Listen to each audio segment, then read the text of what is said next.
Беларусі супрацоўнікі КДБ правялі ператрусы ў грамадзянаў, якія бралі ўдзел у сацыялагічных апытаннях, зарганізаваных беларускай аналітычнай майстэрняй. Паводле ініцыятывы «Хрысціянская візія» некаторыя грамадзяне атрымалі статус сведкі, а як мінімум адзін стаўся фігурантам крымінальнай справы. Таксама паведамляецца, што адзін з удзельнікаў апытання здолеў выехаць з краіны. Паводле ініцыятывы сярод затрыманых журналістка і каталіцкая актывістка з Полацку Ціна Палынская і ейная 22-гадовая дачка Маргарыта. Абедзве цяпер у адным з віцебскіх СІЗА. У Ціны ёсць 14-гадовая малодшая дачка. Афіцыйныя абвінавачанні не раскрываюцца. Паводле папярэдняй інфармацыі, затрыманні могуць быць звязаныя з нядаўнім прызнаннем КДБ беларускай аналітычнай майстэрні прафесара Андрэя Бардамацкага экстрэмісцкім фармаваннем.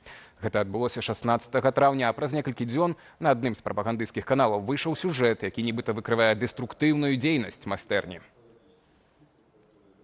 Пакуль улады выцясняюць ці арыштоўваюць з краіны нязгодных з палітыкай Лукашэнкі, Бюро эміграцыі і працаўладкавання Пакістану пачало афіцыйна публікаваць вакансіі для сваіх грамадзянаў, якія захочуць працаваць у нашай краіне. На сённяшні момант даступна каля 240 працоўных месцаў. Сярод іншага, у папулярныя прапановы трапілі маляры, бетоншчыкі, муляры і памочнікі цесляроў з заробкам ад 500 до 600 долараў на месяц. Працадаўцы абяцаюць бясплатнае пражыванне, харчаванне і медычнае абслугоўванне, але пералёт у Беларусь аплачваюць самыя работнікі. Працаўладкаваннем займаецца адна з пакістанскіх кампаніяў, якая таксама прапановвае дадатковыя вакансіі кіроўцаў спецтэхнікі з заробкам да 750 долараў. Кантракт разлічаны на 2 гады, а заробак залежыць ад выканання вытворчых нормаў.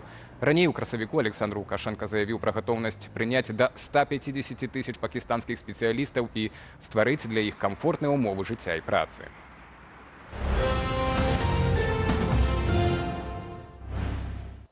У Расіі ў Маскве сярод белага дня на вачах паліцыі выкралі чалавека. Некалькі асобаў заштурхалі мужчыну ў багажнік чорнага мерседеса з мігалкамі.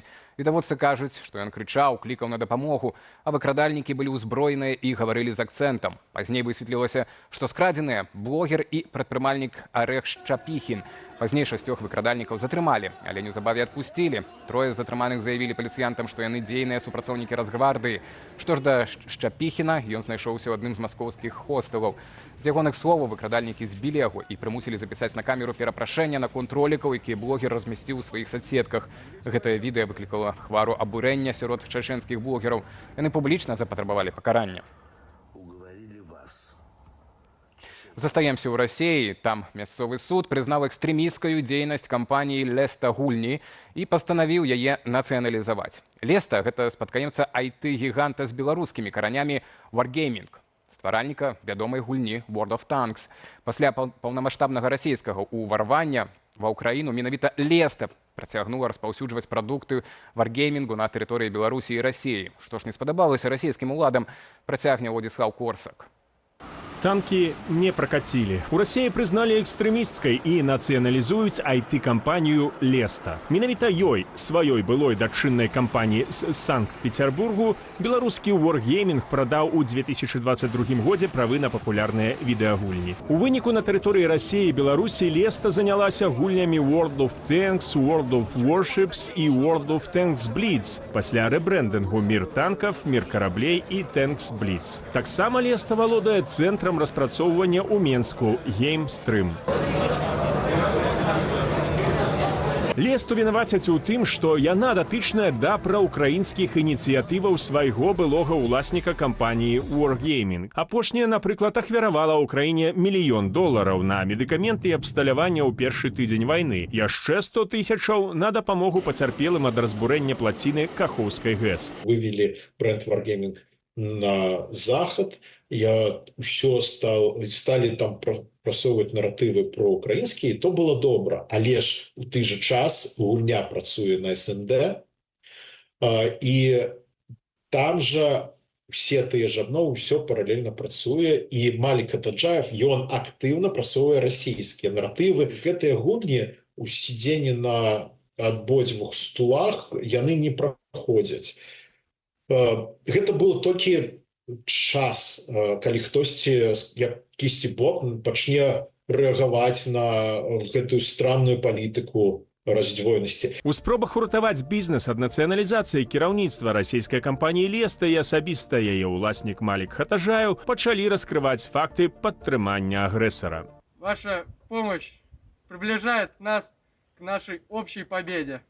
Тут і шматлікія відэапрывітанні ад байцоў з перадавой. Враг будет разбит. Победа будет за нами. І дыпломы з падзякамі ад чыноўнікаў, дэпутатаў і зноў жа ад франтавікоў-акупантаў. Командование и личный состав выражает вам признательность за моральную поддержку и материальную помощь для выполнения задач в зоне СВО. Командование танкового батальона выражает благодарность вам за неоценимую помощь. Благодарственное письмо Хатажаеву Малику Ахтамовичу. Выражаем вам сердечную благодарность за помощь, оказанную в условиях СВО. Выданне «Зеркало» паразмаўляла з некаторымі работнікамі Лесты. Шмат хто з іх тыя ж беларусы, якія раней працавалі пад шыльдаю Wargaming. Людзі, маўляў, у шоку ад раскрытых падрабязнасцяў данатаў іх працадаўцы на расійскую агрэсію.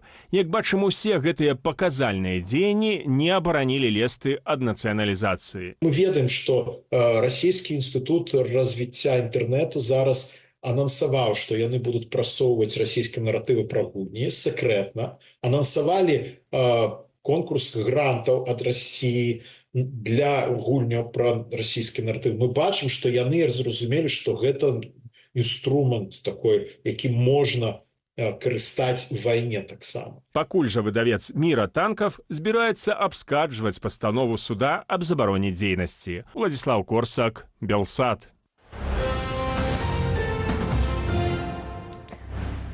У майго на падворку 21 сантиметр, 10 базовых далі. Жартуюць беларусы ў соцсетках адносна новай ініцыятывы дзяржавы кантраляваць прыватныя зямельныя участкі. У сілу ўступіла пастанова, якая ўвяла новыя правілы добраўпарадкавання тэрыторыяў, замацаваных за грамадзянамі.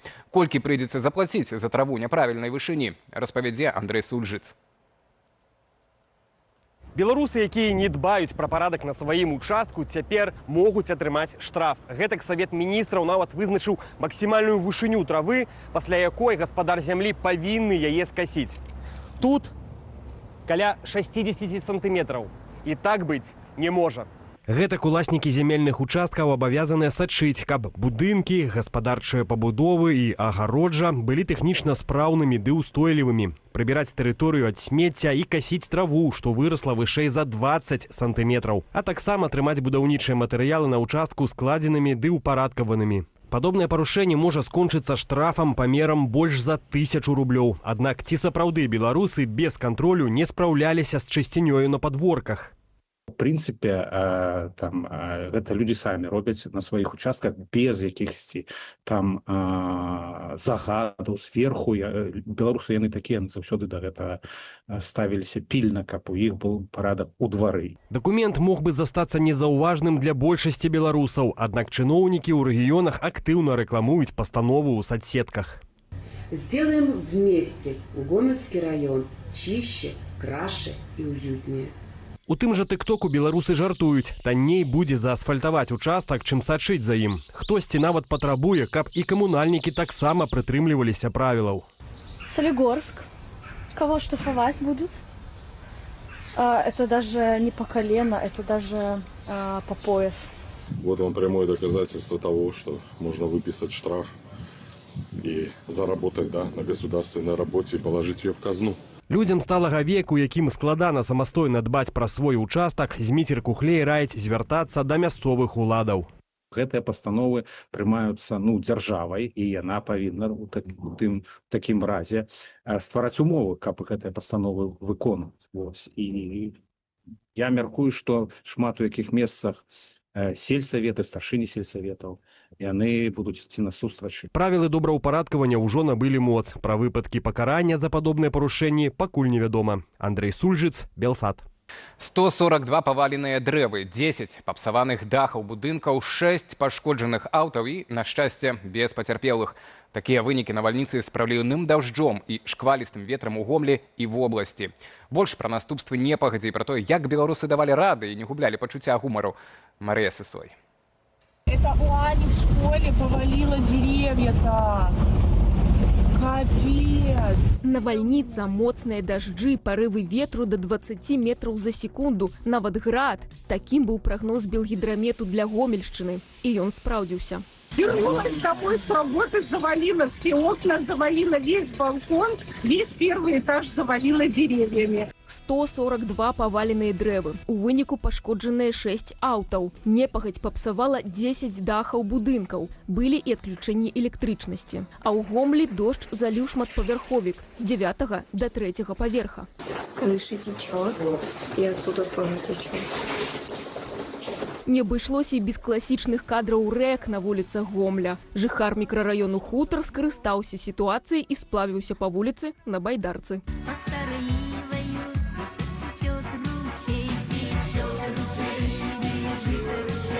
Яшчэ адзін гомелец, дзякуючы сваёй кемлівасці, выйшаў сухім з вады. Батя, я ж тебе говорил, давай помогу, перенесу. Спасибо. Ну а добраму прадпрымальніку ніякае надвор'е не перашкода. У інстаграме завірусілася відэа ад мясцовых фермераў. Ребята, все нормально. Клубничка 18, 20, 25 рублей. Кому надо срочно клубничка, приходите. Назаўтра Белгідрамет ізноў абвесціў аранжавы ўзровень небяспекі. Варта чакаць залеваў, шквалістага ветру і граду. Цяпер ужо на большай частцы тэрыторыі Беларусі. Марыя Сысой, Белсат.